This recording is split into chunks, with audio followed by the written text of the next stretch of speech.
So with the oil now flowing from the Libyan opposition, do you agree with those who argue that this is what the U.S. had always wanted, to get its hands on the country's oil reserves? I think in the mainstream media, that's a popular talking point.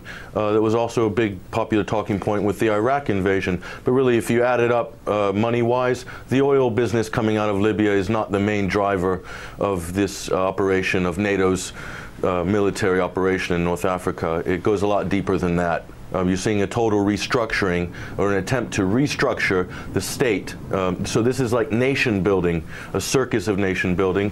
The rebels have drawn up plans way back in March to have their own oil company, now the Arabian Oil Company, to replace Libya's national oil company, and their own national bank to replace Libya's 100% owned state bank. So a complete overhaul was already drawn up months ago, which shouldn't surprise anybody who's been following this story. All right, well, let's look at the money flow. As you mentioned, the coalition says financing the rebels would help protect civilians. Well, won't it actually cause a bloodier conflict? Financing rebels. You know, what's happening here is the UN is actively involved in a civil war, and they're using NATO as their sort of private security force. Now, I don't see how funding the rebels or arming the rebels is going to decrease civilian casualties. In fact, what we've seen is the opposite. By anyone's guesstimate, up to 1,000 civilians have already died under NATO airstrikes. So you're talking about thousands of sorties have already been flown, and thousands of cruise missiles have been fired.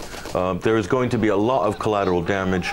Obviously, the Western countries and the Allied forces have not learned their lessons from Iraq and Afghanistan, where the collateral damage has been massive. And you can't even count the amount of civilians who have died in Iraq over the last 8 years. Okay, now let's talk about more about the opposition. The U.S. sees the Transitional National Council in Libya as a legitimate authority. So they buy their oil, supports them with money, and fights their war. But why does Washington stop short of officially recognizing the Libyan opposition? Well, there's going to be a big shift. I mean, we predict that in the next month or two, Congress is going to completely go the other way with regards to the U.S. involvement with the NATO operation in Libya. Okay, already 1/3 of the House Republicans have voted out of this NATO operation, so they don't want the U.S. involved.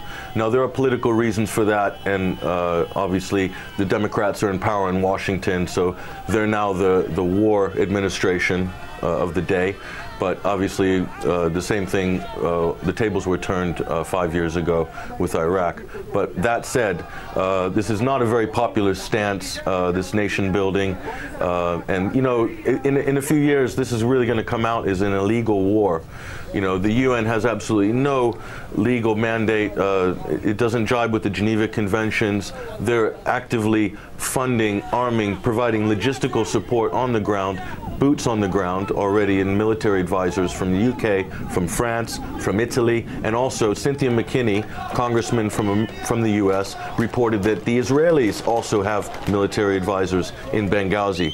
And that was reported 2 weeks ago.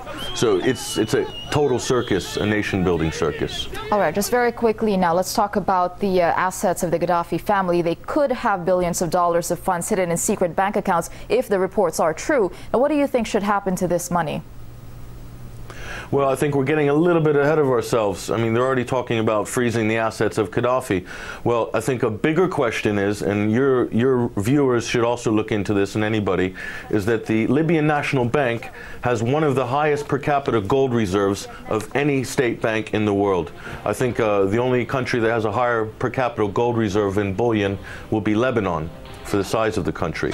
So, you know, what Gaddafi might have stuffed away in a Swiss bank account or a collection of Swiss bank accounts is minuscule compared to the state assets in terms of gold and oil that Libya possesses. And this has really been the game all along.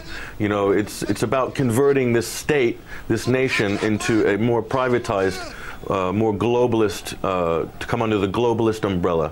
So a complete refurbishment of Libya, and also it's a beachhead on Africa for the European and the Anglo-American countries Libya is the only country that voted not to join AFRICOM, which is the U.S.'s Strategic African Command project, which is a child of the Project for a New American Century. It was started under George Bush.